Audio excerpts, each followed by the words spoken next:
In the early 1950s in Hollywood, James Dean and Robert Francis were both young actors with bright futures, although they were on vastly different paths. Dean and Francis were both in their early 20s, born less than a year apart.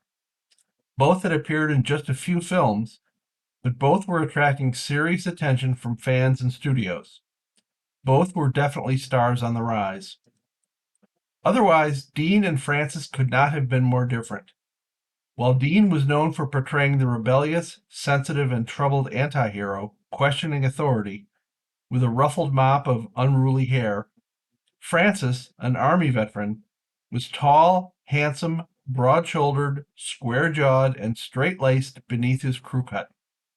In all four of his film roles, Francis played military officers, and he absolutely looked the part. Within 2 months of each other, in 1955, both Dean and Francis were killed in tragic accidents. Dean in his car, and Francis while piloting a small plane. You've probably heard about James Dean and know his story. Today, he's a film and Hollywood icon and a cultural legend, while Robert Francis is all but forgotten. Robert Charles Francis was born February 26, 1930, in Glendale, California, the youngest of three children of James William and Lillian Warnock Francis. At the time Francis was born, his father was working as an electrical engineer, and the family, including his sister Lillian and brother James Jr., lived at 220 South Kenneth Road in Burbank. Francis's father was a native of Nebraska, and his mother was from Massachusetts. Francis graduated from Pasadena City College in 1947, and while on the beach in Santa Monica, he was spotted by a talent scout who tracked him down from his car license plate number and convinced Francis that he had a future in films. Another version of the story has the talent scout discovering Francis on stage at the Pasadena Playhouse. After serving 2 years in the Army, Francis returned home just in time to audition at Columbia Pictures for a role in the Caine Mutiny, which starred Humphrey Bogart, Jose Ferrer, Fred MacMurray, and Van Johnson, and featured Tom Tully, E.G. Marshall, Lee Marvin, Claude Akins, Whit Bissell, and Jerry Paris in supporting roles. Columbia President Harry Cohn was looking for a new leading man for his studio, and one of the main reasons Cohn liked Francis was because he was so unlike Dean and Marlon Brando. Actors Cohn thought were too independent, confrontational, and demanding. Francis would be a good fit at Columbia, thought Cohn, who demanded team players and unquestioned obedience from all his studio employees, including its stars.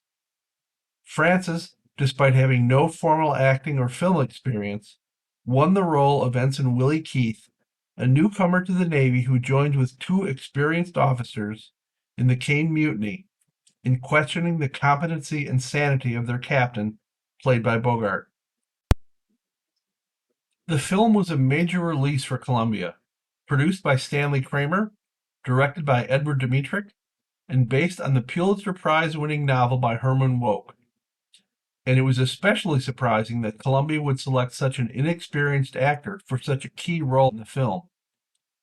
On screen, Francis held his own with film veteran co-stars, and appears in nearly every scene in the film.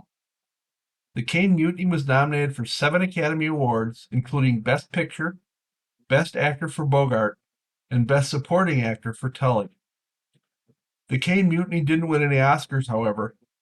The big winner at that year's ceremony was On the Waterfront, which was nominated for 12 Academy Awards and won 8, including Best Picture and the Best Actor Award for Brando. After his strong performance in such a major film, the previously unknown Francis became almost literally an overnight sensation, and he was named by Screen World magazine as one of the promising personalities of 1954. Francis next appeared in a starring role in They Rode West, released in 1954, co-starring with Donna Reed, followed by The Bamboo Prison, also released in 1954, co-starring Diane Foster, Brian Keith, and E.G. Marshall, and The Long Gray Line, released in 1955, co-starring Tyrone Power and Maureen O'Hara, and directed by John Ford.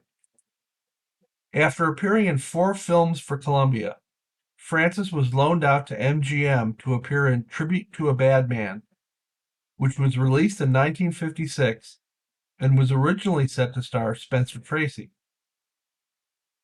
Filming was scheduled to begin in August 1955 in Colorado.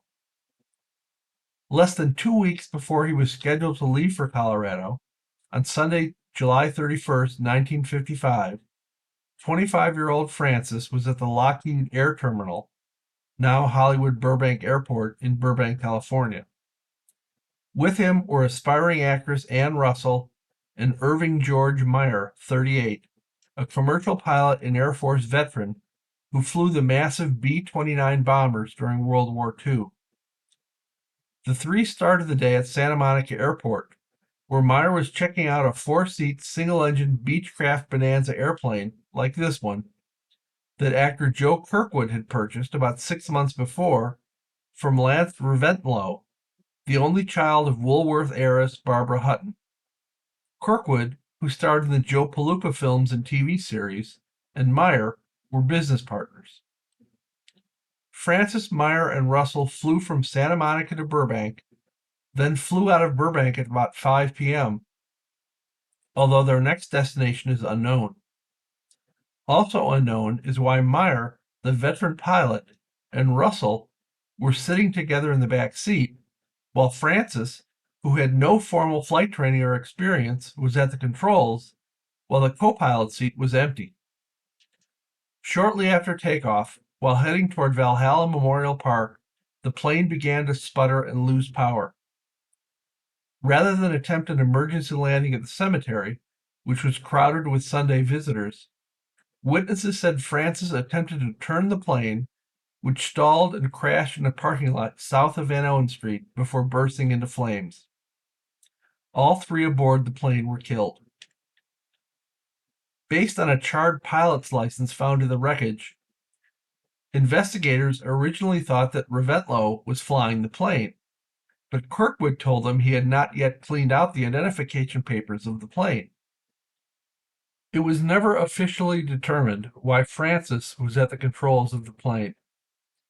Francis' funeral services were held at the Little Church of the Flowers at Forest Lawn Memorial Park in Glendale, and he was buried at Forest Lawn in Hollywood Hills in the Hillside section.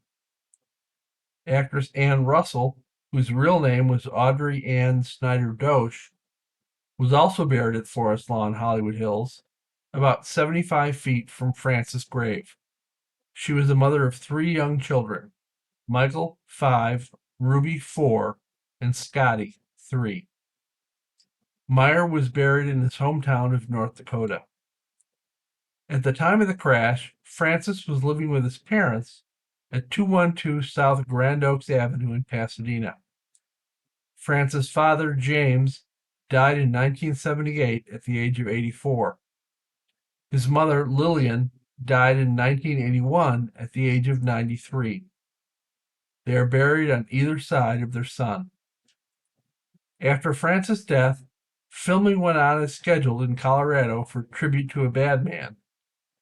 The original star, Spencer Tracy, complained about the remote filming locations and was replaced by James Cagney.